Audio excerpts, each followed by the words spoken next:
Morrison, I will get the admin to schedule time for you to meet with our strategist also. Daniel De La Rosa, how do you know when a contract is assignable or not? So Daniel, in the contract, it will usually state this contract is assignable or this contract is not assignable. In some state contracts, it actually has both of them in there, and you have to check which is which.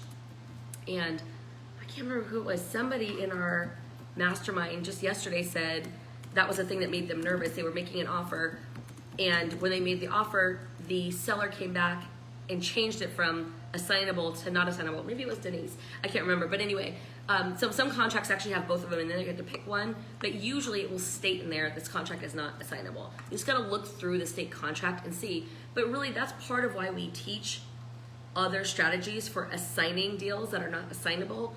And it's basically kind of creating a loophole so that you can still make money doing this, doing this strategy.